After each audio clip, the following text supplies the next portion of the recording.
അയ്യോ! എന്തൊരു പൊട്ടച്ചൂടാണോ! പൊട്ടച്ചൂട് കണ്ണുതുറക്കാൻ പറ്റാത്ത അത്ര ചൂട്. ഇപ്പഴേ ഇത്രയും ചൂടാണെങ്കില് 2, 3 മാസം കഴിയുമ്പഴ് യുഎയിലെ അവസ്ഥ എന്തായിരിക്കും? ആലോചിക്കാനേ വയ്യ. എന്നാലും വീട്ടില് എവിടെയെങ്കിലും ചുമ്മാ ഒന്ന് കറങ്ങിയിട്ട് വരാന്ന് പറഞ്ഞു. ഞായറാഴ്ച ആയതുകൊണ്ട് തന്നെ എഴുന്നേറ്റത് നല്ല ലേറ്റായിട്ടാണ്. 12 മണിക്ക് ബ്രേക്ക്ഫാസ്റ്റ് കഴിച്ചത് കൊണ്ട് തന്നെ 3 മണി കഴിഞ്ഞപ്പോൾ ഒരു ലഞ്ച് കഴിച്ചിട്ട് ഇറങ്ങാമെന്ന് വിചാരിച്ചു. അപ്പഴത്തേന് കുറച്ച് വെയിലൊക്കെ താഴുമല്ലോ. 3 മണി കഴിഞ്ഞതുകൊണ്ട് തന്നെ പോയ റെസ്റ്റോറൻറ്റില് ലഞ്ചിന് പിന്നെ ചോറൊന്നുമില്ലായിരുന്നു. ആകെപ്പാടെ ഉള്ളത് മട്ടൻ ബിരിയാണി മാത്രമായിരുന്നു. അങ്ങനെ മട്ടൻ ബിരിയാണിയും കഴിച്ചിട്ട് അതിൻ്റെ കൂടെ പോപ്പിൻസ് മുട്ടായും മാംഗോ മുട്ടായും ഒക്കെ വാങ്ങിച്ച് യാത്ര തിരിച്ചു. പോയിക്കൊണ്ടിരിക്കുന്നത് ഷാർജയിലുള്ള വാസിദ് വെറ്റ്ലാൻഡിലോട്ടാണ്. അതാകുമ്പോൾ ഷാർജ അജ്മാൻ ബോർഡറിലും പെട്ടെന്ന് പോയിട്ട് തിരിച്ചു വരാം. വെയിലൊക്കെ ഒന്ന് താന്നിട്ടുണ്ട്, ഒരു 4 മണിയൊക്കെ ആയിട്ടുണ്ടല്ലോ, പെട്ടെന്ന് പോയിട്ട് വരാമെന്ന് പറഞ്ഞിട്ടാണ് അങ്ങോട്ട് പോകുന്നത്. ഇവിടെ പോകാനുള്ള വേറൊരു കാരണം കൂടെ ഉണ്ട് കേട്ടോ. നമ്മൾ നമ്മുടെ പഴയ ഫോട്ടോസൊക്കെ മക്കളെ വീട്ടിൽ കാണിക്കുമല്ലോ. അപ്പോൾ 6 വർഷത്തിന് മുന്നെയാണ് ഞങ്ങളിവിടെ നേരത്തെ വന്നിട്ടുണ്ടായിരുന്നത്. അത് കഴിഞ്ഞിട്ട് നമ്മൾ വന്നിട്ടേ ഇല്ല കേട്ടോ. ആ സമയത്ത് ഞാൻ വന്നപ്പോൾ ഇവിടെ നമ്മൾ ഫോട്ടോ ഒക്കെ എടുത്ത കൂട്ടത്തിൽ ആ ഒരു സമയത്തെ ഫോട്ടോ ഞാൻ മോളെ കാണിക്കുമ്പോൾ പറയും, ആ സമയത്ത് ഞാൻ പ്രഗ്നൻ്റ് ആയിരുന്നു, നിന്നെ അതായത് രണ്ടാമത്തെ മോളെ വയറ്റിലുണ്ടായിരുന്ന സമയത്താണ് ഞങ്ങളിവിടെ വിസിറ്റ് ചെയ്യാൻ പോയിട്ടുള്ളത്. അപ്പോൾ തൊട്ട് അവൾ എപ്പോഴും പറയുന്നുണ്ട്, അന്ന് പിന്നെ എന്നെയും കൂടെ കൊണ്ടുപോയി, എനിക്ക് കാണാൻ പറ്റിയിട്ടില്ല, എനിക്ക് പോകണമെന്ന്.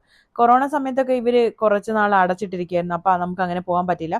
പിന്നെ കഴിഞ്ഞ വർഷം യുഎയിലെ നല്ല വെള്ളപ്പൊക്കമായിരുന്നല്ലോ. ആ സമയത്ത് ഇതിൻ്റെ അകത്ത് കുറേ നാശനഷ്ടങ്ങളൊക്കെ സംഭവിച്ചിട്ടുണ്ടായിരുന്നു കേട്ടോ. അങ്ങനെ ഇവർ കുറേ നാൾ അടച്ചിട്ടുണ്ടായിരുന്നു. പിന്നെ ഇവർക്ക് മെയിനായിട്ട് ഒരു ബഗ്ഗി സർവീസ് ഉണ്ട്. ആ ബഗ്ഗി സർവീസും ഈ ഒരു മാസമൊക്കെ ആയിട്ടുള്ളതെന്ന് തോന്നുന്നു റീസ്റ്റാർട്ട് ചെയ്തിട്ട്. അപ്പോൾ അതുകൊണ്ടൊക്കെ തന്നെയാണ് നമ്മൾ പോവാൻ കുറച്ച് ലേറ്റ് ആയത്.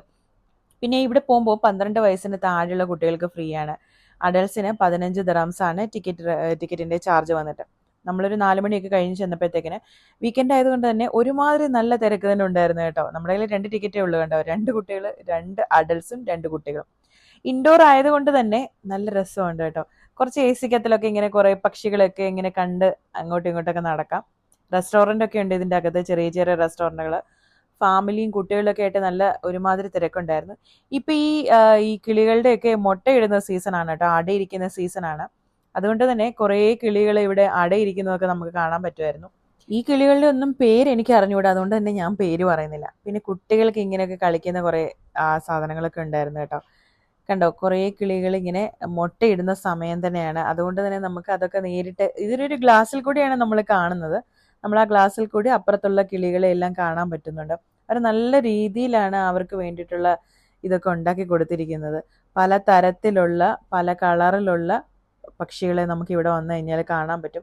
കുട്ടികൾക്കൊക്കെ എന്തായാലും ഇഷ്ടപ്പെടും കേട്ടോ. ഇതുവരെ പോകാത്തവരുണ്ടെങ്കിൽ ഒന്ന് പോയി കുട്ടികളെ കാണിക്കുന്നത് നന്നായിരിക്കും. ഏകദേശം 86 ഏക്കർ സ്ഥലത്താണ് കേട്ടോ ഇത്രയും കിളികളെ അവർ സംരക്ഷിച്ചു പോകുന്നത്. 2015 ഈ ഒരു വാസിദ് വെറ്റ്ലാൻഡ് പബ്ലിക്കിന് വേണ്ടി ഓപ്പൺ ചെയ്ത് കൊടുത്തിട്ടുണ്ടായിരുന്നത്. ഇൻഡോർ ആയിട്ട് നമുക്കിങ്ങനെ കിളികളെയൊക്കെ കാണാം. അതുകൂടാതെ ഇവിടെ ഒരു ബഗ്ഗി ടൂർ ഉണ്ട് കേട്ടോ. അത് ഭയങ്കര ഹൈലൈറ്റ് ആണ്. യുഎയിലെ പല സ്കൂളുകളിൽ നിന്നും എഡ്യൂക്കേഷണൽ ട്രിപ്പായിട്ട് ഇവിടെ വരാറുണ്ട്. അപ്പോൾ കുട്ടികൾക്ക് ഈ കിളികളെയൊക്കെ അടുത്ത് നിന്നിട്ട് അവരെക്കുറിച്ചൊക്കെ മനസ്സിലാക്കാനും പറ്റും. ലോക്കൽ പക്ഷികൾ മാത്രമല്ല, ദേശാടന കിളികളെയും നമുക്കിവിടെ കാണാൻ പറ്റും. സത്യം പറഞ്ഞാൽ ഒരു സമയത്ത് നമ്മുടെ ഗാർബേജ് വേസ്റ്റ് തള്ളുന്ന ഒരു സ്ഥലമായിരുന്നു ഈ ഒരു വാസിദ് വെറ്റ്ലാൻഡ്. അതായത് ഒരു വേസ്റ്റ് ലാൻഡിനെയാണ് അവരിപ്പം വെറ്റ്ലാൻഡ് ആക്കി മാറ്റിയിട്ടുള്ളത്. ഇൻഡോർ ഉള്ള ബേർഡ്സിനെയൊക്കെ നമ്മൾ കണ്ടു കഴിഞ്ഞാൽ പിന്നെ പോകുന്നത് വെളിയിലുള്ള ബഗ്ഗി ടൂറിലോട്ടാണ് കേട്ടോ. ഈ ഒരു ബഗ്ഗി ടൂർ എന്ന് പറഞ്ഞാൽ ഭയങ്കര രസമാണ് കേട്ടോ. ഒരു കാട്ടിലൂടെ പോകുന്ന മാതിരിയാണ് നമുക്ക് തോന്നുന്നത്. ഞങ്ങൾ കുറച്ച് നേരം വെയിറ്റ് ചെയ്തു, ഓപ്പൺ ബഗ്ഗിൽ പോകാമെന്ന് വിചാരിച്ചു. പക്ഷെ എന്നെ കിട്ടിയില്ല, ഇതിൽ തന്നെ പോകാമെന്ന് വിചാരിച്ചു. കുറേ ഫാമിലീസ് ഒക്കെ ഉണ്ടായിരുന്നു. നല്ല രസമായിരുന്നു കേട്ടോ. കാട്ടിക്കൂടി നമ്മൾ പോയില്ല, അതേ ഒരു പ്രതീതിയാണ്. 2 സൈഡും വൃക്ഷങ്ങളാണ്. അപ്പം നല്ല രസമാണ്. അപ്പം ഈ പോകുന്നതിൻ്റെ ഇടയ്ക്ക് നമുക്ക് മൃഗങ്ങളെയൊക്കെ കാണാൻ പറ്റും കേട്ടോ. ഞങ്ങൾ കണ്ടിട്ടുണ്ടായിരുന്നത് മാനുകളെ കണ്ടിട്ടുണ്ടായിരുന്നു. അവിടെ ഇവിടെയൊക്കെ 1-2 മാനുകളെ കണ്ടു, അല്ലാതെ വേറെ ഒന്നും കണ്ടിട്ടില്ല കേട്ടോ. ഇതിനുള്ളിൽ തന്നെ ഈ പോകുന്ന വഴികളിൽ തന്നെ നമുക്ക് ബേർഡ്സിനെ കാണാൻ വേണ്ടിയിട്ടുള്ള ചെറിയ ചെറിയ ബൂത്തുകൾ ഈ ഒരു കാട്ടിൽ അവിടെ ഇവിടെയൊക്കെ നമുക്ക് കാണാറുണ്ടായിരുന്നു. അതിൻ്റെ കൂടെ ബൈനോക്കുലറൊക്കെ വെച്ചിട്ടുള്ള സജ്ജീകരണങ്ങളൊക്കെ ഉണ്ടായിരുന്നു. ഇത്തവണ പോയപ്പോൾ അവർ അവിടെ ഇവിടെ ഒന്നും നിർത്തിയില്ല. എനിക്ക് തോന്നുന്നു പക്ഷികളൊക്കെ പൊതുവേ കുറവാണ്. അന്ന് നമ്മൾ ആദ്യത്തെ തവണ വന്നിട്ടുള്ളപ്പം പക്ഷികളൊക്കെ കുറേ ഉണ്ടായിരുന്നു. ഇപ്പം പക്ഷികളൊക്കെ തീരെ കുറവാണെന്ന് തോന്നി. എന്നാൽ ഈ ഒരു ബഗ്ഗി റൈഡ് എന്ന് പറയുന്നത് നല്ല രസമാണ് കേട്ടോ. എന്തോ ഒരു രസമാണ്. എനിക്ക് ഈ ഒരു അകത്ത് കയറി ഈ ബേർഡ്സിനെ കണ്ടതിലും കൂടുതൽ ഇഷ്ടപ്പെട്ട ഈ ഒരു ബഗ്ഗിയിലുള്ള റൈഡാണ്. ഈ ഒരു കാട്ടിൽ കൂടി പോകുമ്പോഴുള്ള ഒരു ഇതുണ്ടല്ലോ. ഭാഗ്യമുണ്ടെങ്കിൽ നമുക്ക് കുറേ മാനുകളെയും അങ്ങനെയുള്ള ആനിമൽസിനെയൊക്കെ കാണാൻ പറ്റും. വൈകുന്നേര സമയത്ത് പോയത് കൊണ്ട് തന്നെ ചൂടൊക്കെ വളരെ കുറവായിരുന്നു. അങ്ങനെ കുട്ടികളൊക്കെ നല്ലപോലെ എൻജോയ് ചെയ്തു ഈ ഒരു വാസിദ് വെറ്റ്ലാൻഡ്.